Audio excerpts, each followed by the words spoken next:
A guitar riff crackles through a battered amplifier in a dimly lit basement. The crowd, small but fervent, presses closer, drawn by the promise of something raw, urgent, and real. This is the heartbeat of indie rock, a world built not for mass consumption, but for connection and authenticity. Born from the restless energy of punk and alternative movements, indie rock emerged as a rebellion against the polished machinery of the mainstream. It thrived in the margins, powered by artists who refused to wait for permission, forging their own paths with homemade recordings, photocopied flyers, and impromptu shows in makeshift venues. Here, independence was more than a label. It was a necessity, a rallying cry, and a way of life. Understanding indie rock and the do-it-yourself music scene means tracing a lineage of defiance and invention, set against a landscape where music is as much about community as it is about sound. The story of indie rock is, at its heart, a tale of rebellion, a musical uprising born in basements, bedrooms, and battered rehearsal spaces, far from the polished studios and boardrooms of the mainstream industry. Its origins are intertwined with the spirit of punk, that brash revolution of the 1970s that swept across both sides of the Atlantic.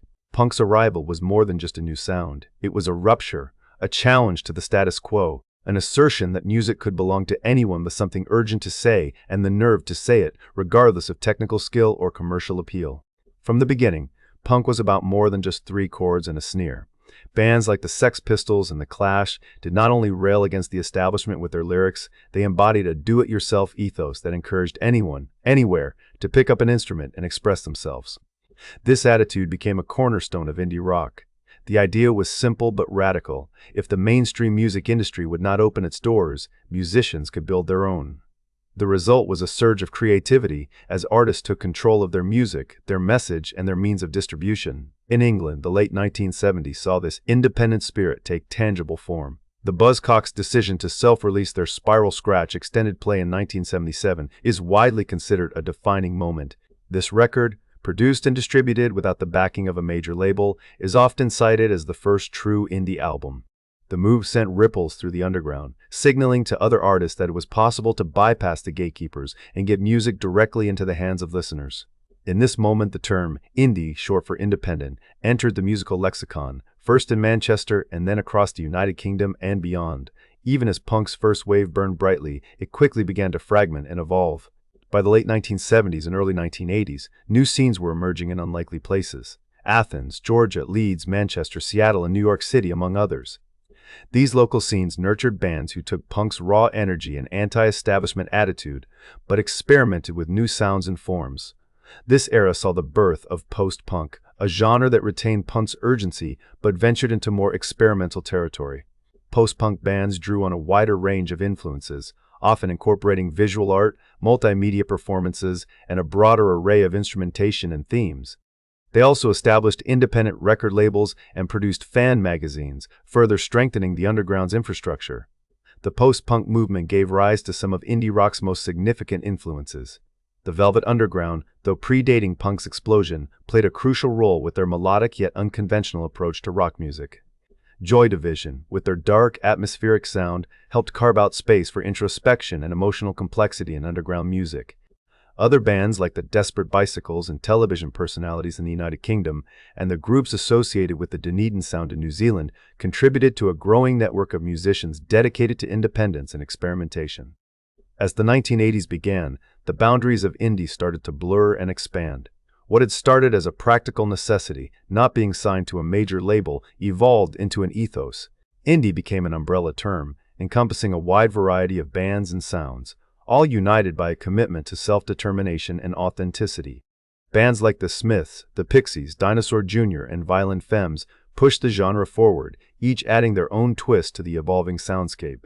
The Pixies, with their loud dynamics and cryptic lyrics, and the Smiths, whose jangly guitars and lyrical vulnerability captured the disaffection of a generation, became touchstones for what indie could be. Indie rock also developed alongside, and sometimes in opposition to, the rise of alternative rock. In the United States, the term alternative was originally used to describe music influenced by punk style and do-it-yourself ethos. Throughout the 1980s, college radio stations became vital lifelines for underground bands, playing music that commercial stations ignored. Zines, self-published magazines, circulated reviews, interviews, and manifestos, connecting far-flung scenes and giving voice to the movement's values. word of mouth became a powerful tool, as fans traded tapes and tips about bands that existed outside the glare of mainstream media. The role of independent record labels cannot be overstated. In the United Kingdom, labels like Rough Trade championed artists whose sounds were too raw or unusual for the majors. In the United States, SST Records, among others, helped launch the careers of bands like Sonic Youth, whose abrasive guitars and experimental leanings became central to indie rock's identity. These labels operated on shoestring budgets, driven more by passion than profit, and provided crucial support for artists unwilling or unable to conform to commercial expectations. The mid-1980s marked a significant turning point for indie rock. In the United Kingdom, the release of the C86 cassette by the New Musical Express in 1986 compiled tracks from a new generation of independent bands, helping to codify the sound and spirit of the movement. Meanwhile, in the United States, the underground success of Sonic Youth, Dinosaur Jr., and Unrest pointed to a growing appetite for music that was rough around the edges, emotionally direct, and defiantly unpolished. The culture of indie rock was not just about the music itself, but about the networks and relationships that formed around it. Local scenes developed distinct takes on the genre, shaped by the cities and communities in which they thrived. Throughout this era, the idea of authenticity remained at the heart of indie rock. Musicians and fans alike prized sincerity and self-expression over commercial success, often viewing the trappings of fame and major label backing with suspicion. Tattoos and other forms of self-expression became visual markers of the culture's rebellious streak, signaling a refusal to conform to mainstream standards of appearance or behavior. For many, indie rock was as much about identity as it was about sound, a way to claim a sense of belonging outside the boundaries of the conventional. Yet, even as indie rock grew in influence, its boundaries remained fluid. The genre's willingness to experiment led to a wide array of sounds. Some bands leaned into the jangly guitars and melancholic lyrics that would come to define the genre, while others embraced noise, dissonance, and a low-fidelity aesthetic. Artists like The Replacements and REM became emblematic of this experimentation, diverging from mainstream styles and embracing raw, often imperfect production. These choices were not simply a matter of necessity or limited resources, they were statements of intent, rejections of the slickness that dominated commercial radio. In New Zealand, the so-called Dunedin sound emerged, characterized by jangling guitars and a lo-fi approach that resonated with similar movements in the United Kingdom and United States. This global spread of indie rock underscored the universality of its appeal. The desire for independence, authenticity, and creative freedom transcended borders and languages. By the late 1980s, the seeds sown by punk and post-punk had blossomed into a full-fledged movement. Indie rock was no longer just a reaction to mainstream music. It was a thriving cultural force in its own right, with local scenes nurturing unique sounds and perspectives. The influence of early punk pioneers like the Buzzcocks, Black Flag, Minutemen, and The Replacements could be heard in the music of later indie bands, who continued to draw inspiration from the original explosion of punk's energy and subversive spirit. The 1990s would see indie rock's reach extend even further, as the lines between underground and mainstream began to blur. But in these formative years, spanning the tail end of the 1970s and the entirety of the 1980s, the foundations were laid.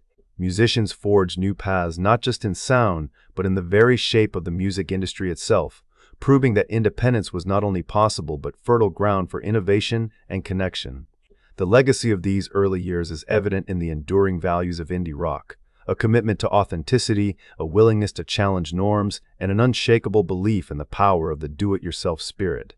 Though the genre would evolve, absorb new influences, and sometimes flirt with the mainstream, its origins remain rooted in rebellion, a stubborn insistence that music should be made on one's own terms, for its own sake, and for anyone who finds meaning in its raw, unvarnished expression.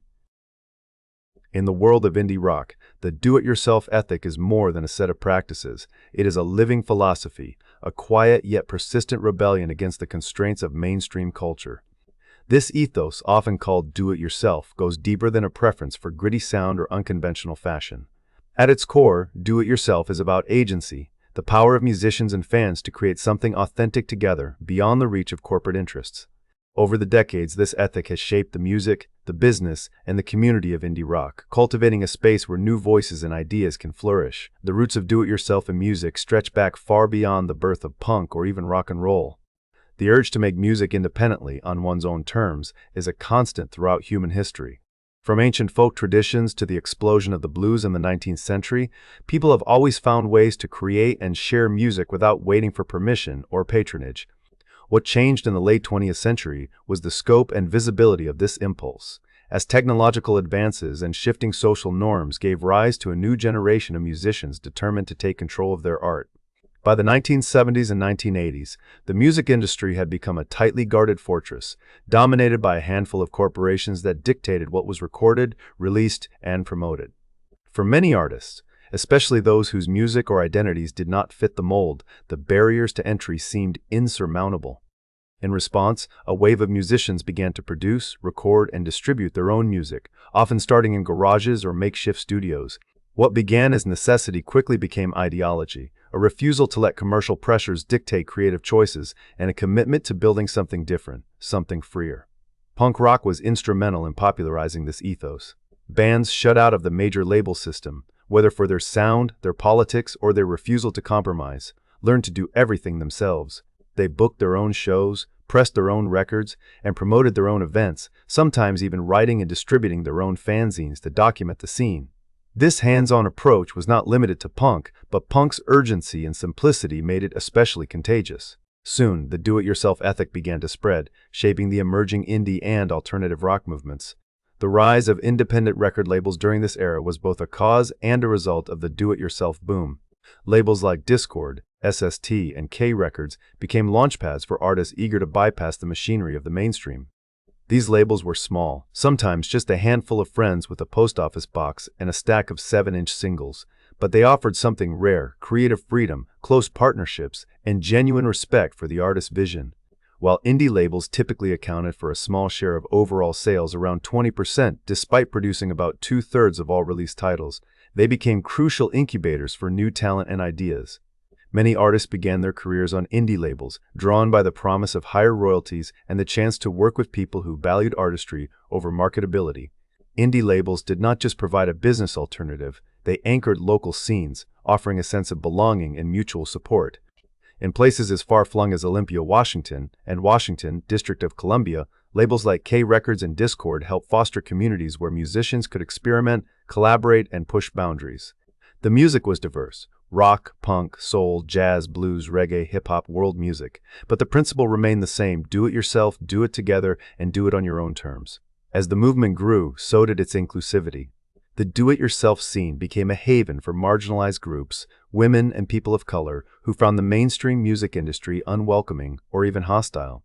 The scene's openness was not always perfect, but its commitment to diversity and inclusion helped it evolve into a genuine counterculture. In the emo and pop-punk communities, for example, the do-it-yourself ethic encouraged not just musicians, but fans themselves to participate in the creative process. From forming bands to making zines, from screen printing posters to organizing shows, everyone could play a part. This emphasis on creativity, authenticity, and self-expression set the do-it-yourself scene apart from the polished, impersonal world of the majors. One of the most transformative developments in the evolution of the do-it-yourself ethic was the rise of home recording.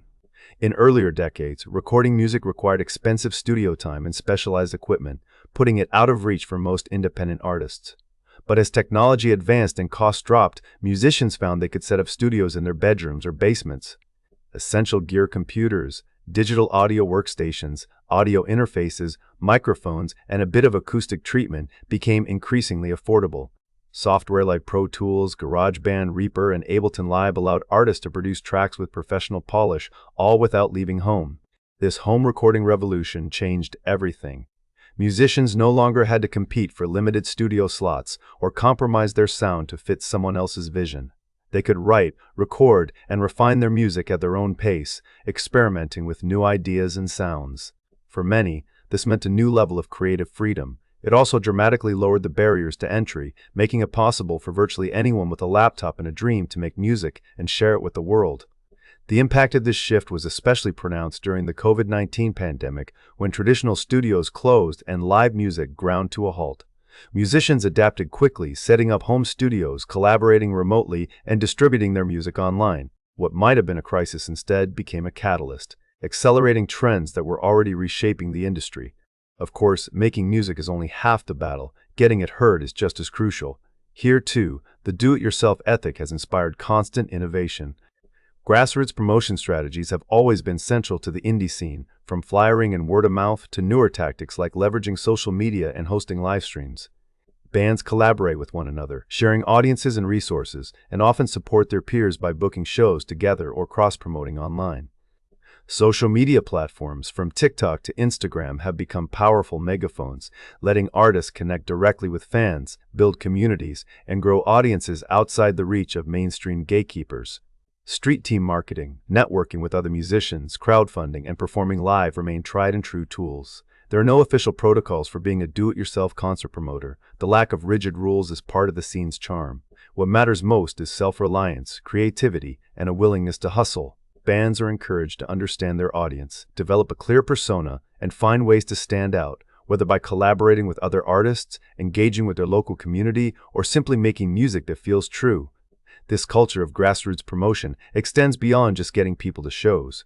Indie musicians often turn to crowdfunding to finance recordings or tours, drawing on the support of dedicated fans. Zines, once photocopied in bedrooms and handed out at gigs, now exist alongside blogs, podcasts, and video channels, all amplifying the voices and stories of the scene. The result is an environment where artists and fans alike feel empowered to participate, to create, and to shape the community from the ground up. Technology has played an essential role in democratizing music, both in production and distribution. Online platforms like Bandcamp, SoundCloud, and YouTube have given independent artists unprecedented ways to create, share, and promote their work. Without the need for corporate backing or major label distribution, musicians can now reach global audiences and build meaningful fan bases through grassroots efforts. The internet has not only expanded the reach of do-it-yourself music, but has also fostered new forms of collaboration and community, breaking down geographic barriers and enabling artists to connect with like-minded peers around the world. The influence of the do-it-yourself ethic in indie rock is visible not just in the music itself, but in the culture that surrounds it.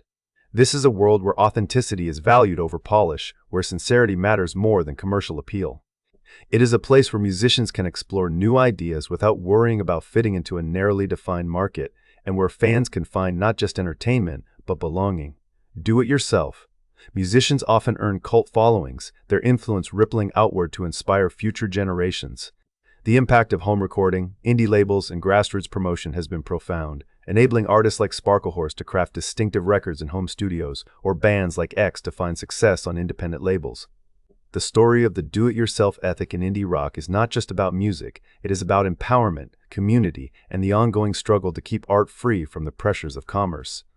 It is about the countless musicians who, faced with indifference or rejection from the mainstream, chose to build their own stage rather than wait for an invitation. It is about the fans who became organizers, promoters, and chroniclers, ensuring that the music they loved would survive and grow. Above all, it is a testament to the enduring human desire to make something meaningful and to share it with others. Whether in a basement studio, a cramped club, or a digital space that spans continents, the do-it-yourself ethic continues to shape the sound and spirit of indie rock. The tools have changed, the challenges have evolved, but the heart of the movement remains the same, a belief in the power of creativity, community, and the courage to do it yourself. As the 1990s unfolded, indie rock found itself at a crossroads. What began as a subculture rooted in underground values and a fiercely independent spirit was starting to seep into the broader musical consciousness. The genre's foundation in rejecting mainstream norms remained visible, but new currents were already swirling beneath the surface. By the end of the decade, it was clear indie was no longer simply a local phenomenon. It was on the verge of becoming a global movement, propelled by shifting technologies, changing cultural tides, and a new generation of artists eager to push boundaries. The story of indie's international expansion is inseparable from the evolution of musical technology. The shift from analog to digital production tools in the 1990s and early 2000s proved to be a democratizing force, fundamentally altering both the sound of indie rock and the mechanics of its creation. Digital audio workstations, MIDI, sequencing, and software plugins brought professional-level recording into bedrooms and garages, opening the door for a wave of self-produced artists. No longer reliant on expensive studios or the infrastructure of traditional labels, musicians could experiment freely, layering guitars, synthesizers, and samples in ways that were previously out of reach. This new approach not only broadened the sonic palette of indie rock, giving rise to subgenres from bluesy indie to folk-infused and electronic hybrids, but also sparked an explosion of creativity that rippled outward across continents. The influence of pioneering bands from earlier decades remained strong. Acts like The Cure, The Smiths, and New Order had already established a template for emotionally rich, sonically adventurous music. Their legacy echoed in the 1990s surge of guitar-driven indie rock. But the new wave of artists was just as likely to draw on electronic textures and experimental production. The result was a genre in constant evolution, continually absorbing new influences. By the early 2000s, this diversity had become one of indie rock's defining traits, with bands like Def Cab for Cutie and The Killers blending jangling guitars and shimmering synths into a sound that felt both familiar and strikingly new. The rise of the internet would prove to be the next great catalyst for indie's globalization.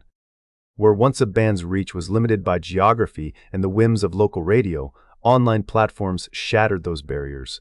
Suddenly, an artist in Tokyo or Buenos Aires could upload a track to an emerging platform like YouTube or SoundCloud and find fans on the other side of the world. The internet revolutionized not only the recording and promotion of music, but also the way profits were distributed. No longer entirely at the mercy of record companies, independent artists could build their own followings and carve out sustainable careers, even as the traditional industry scrambled to adapt. This new landscape gave rise to a period later dubbed indie sleaze. In the early 2000s, a grimy, exuberant energy took hold, embodied by acts like The Strokes, Ya Ya Ya's, Interpol, Arctic Monkeys, and Vampire Weekend. Their music fused dance rhythms with punk grit, and their aesthetic, carefree, disheveled, and a little bit wild, spread rapidly through blogs and online communities.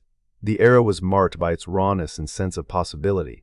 For many, the music felt like a return to the roots of indie, energetic, unfiltered, and defiantly outside the mainstream, even as some of these bands achieved considerable commercial success. Meanwhile, the boundaries between pop and indie were growing ever more porous. Nowhere was this more evident than in the London music scene, where the evolving meanings of both genres reflected shifting currents of cultural significance. Indie was no longer just shorthand for "not on a major label." It had become a catch-all for a spirit of musical exploration, regardless of an artist's label status. As some indie bands signed with major labels, Arcade Fire, Grizzly Bear, and The War on Drugs among them, the definition of indie shifted yet again. In the streaming era, the term became less about business models and more about a particular sound or attitude, a shorthand for a certain kind of authenticity and experimentation. The global reach of indie music was further amplified by the emergence of regional scenes that put their own spin on the genre. In the Pacific Northwest, for example, the legacy of earlier grunge and alternative movements shaped a distinctively introspective and melodic strain of indie rock. Across the world, India saw the rise of indie pop in the 1990s with a burst of independent production and remixes. By the 2000s, Indian artists were blending electronic music and global influences, reflecting the genre's increasingly international character. Everywhere, local traditions mingled with the broader currents of indie, resulting in a musical landscape more diverse than ever before. The commercial impact of indie's global expansion is significant. By 2024, the global music market had swelled to over $30 billion, with independent artists commanding approximately 40% of market share.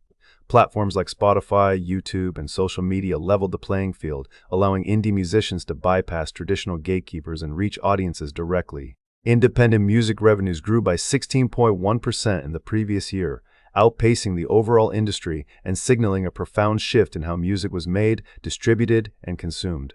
According to research, independent musicians accounted for more than half of the global recorded music market in 2023, a testament to the enduring appeal and adaptability of the indie ethos. This economic clout did not go unnoticed by the mainstream industry. Major labels, long accustomed to dictating the terms of success, increasingly found themselves in competition with upstarts who used digital tools to build passionate followings. The advantages of major label backing, especially in securing coveted playlist spots on streaming platforms, remained significant. Yet the old distinctions between independent and mainstream had grown blurry. Many artists moved fluidly between the two worlds, their music categorized as indie, more for its sound than its business model. Technological innovation continued to shape the evolution of indie rock. Advances in music production technology enabled artists to craft complex, distinctive sounds with little more than a laptop and a handful of digital instruments. The accessibility of these tools encouraged experimentation, with musicians exploring new sonic landscapes and blending genres in ways that would have been unimaginable a generation earlier. The result was a genre that seemed to contain multitudes, shimmering, electronic-infused anthems, intimate, folk-inspired ballads, and everything in between. The diversity of this modern indie landscape is reflected in the sheer variety of acclaimed albums released in the 21st century. Lists of favorite indie rock albums from this era highlight an astonishing range of styles and approaches, from the lush orchestration of Arcade Fire to the introspective lyricism of Elliott Smith, and from the genre bending of Radiohead to the danceable grooves of Phoenix. This ongoing evolution speaks to the genre's openness, a willingness to embrace change, absorb influences, and reinvent itself with each new wave of artists. But perhaps the most profound impact of indie's global expansion lies not just in its sound or commercial success, but in the values it has championed. Indie rock's emphasis on authenticity, creative freedom, and community has left an indelible mark on modern music culture. The do-it-yourself ethos, once a necessity, is now a badge of honor, a sign that an artist is willing to take risks, make their own decisions, and connect with listeners on their own terms. This spirit has influenced not only how music is made, but also how it is shared, discussed, and experienced. The internet's role in this transformation cannot be overstated. It has enabled musicians to collaborate across continents, share ideas instantly, and reach fans who might never have discovered them in a pre-digital world. Online communities have replaced the fan magazines of old, offering spaces for discussion, discovery, and debate. Blogs, social media platforms, and streaming services have become the new gatekeepers, but they are also tools that artists can use to bypass traditional hierarchies and forge their own paths. Of course, this new era is not without its challenges. The sheer volume of music available online can make it difficult for artists to stand out, and the economics of streaming often favor those with major label support or viral hits. Yet the resilience and adaptability of the independent scene remain evident. Independent musicians continue to find creative ways to build audiences, from crowdfunding campaigns to virtual concerts and direct-to-fan sales. The sense of community that has always been at the heart of independent rock endures, even as the means of connection evolve. Today, independent music is as much a global phenomenon as it is a genre. Its influence can be heard in pop hits, film soundtracks, and the playlists that shape our daily lives. The lines between independent and mainstream, underground and commercial, have become increasingly fluid, yet the core ideals, authenticity, experimentation, and a commitment to creative freedom endure. The story of independence, expansion, and evolution is, in many ways, the story of modern music itself, a story of constant reinvention, shaped by technology, culture, and the unquenchable desire to create something new. As the 21st century continues to unfold, the independent rock and do-it-yourself spirit show no signs of fading. If anything, they have become more vital, more expansive, and more influential than ever before. The genre's journey from underground rebellion to global force is a testament to the power of music to transcend boundaries, geographical, technological, and cultural. And at its heart, independent remains what it has always been. A movement defined not by labels or categories, but by the freedom to make art on one's own terms.